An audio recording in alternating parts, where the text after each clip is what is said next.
A video making rounds online as caption moment actor James Olarinwaju Omiyinka aka Baba Ijesha prostrated to thank his lawyers after they secured a ₦2 million bail for him in his ongoing rape case. LIB reported earlier that Justice Oluwatoyin Taiwo of Lagos State High Court in Ikeja granted him the bail on Thursday, June 24. Taiwo held that bail is a constitutional right and not a discretionary right. Check out the video of the actor thanking his lawyers. One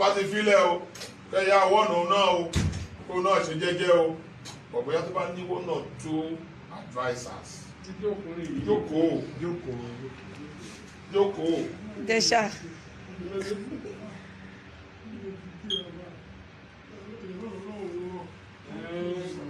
Ẹ̀yin lọ́lọ́run náà tọ́rọ àti rò pé bẹ́ẹ̀ ni ó jẹ́ra sí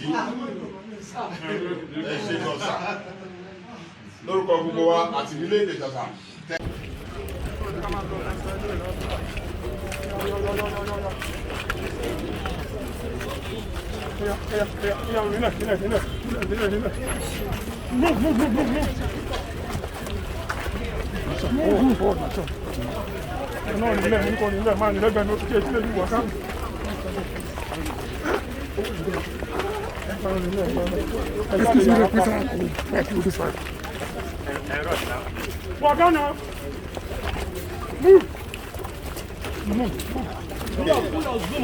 Put your zoom.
See you. It's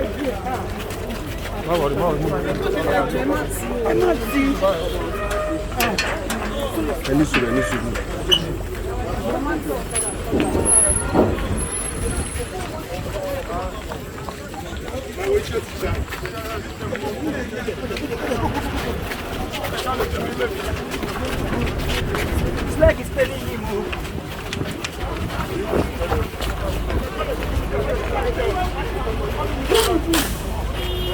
We go.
All right, sir.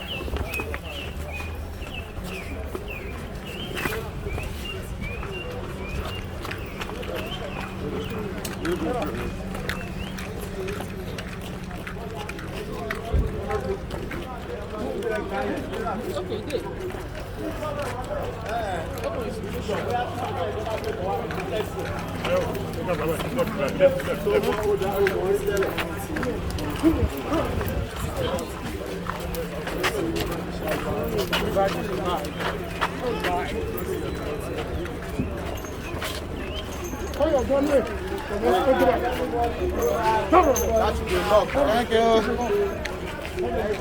Thanks for watching this video.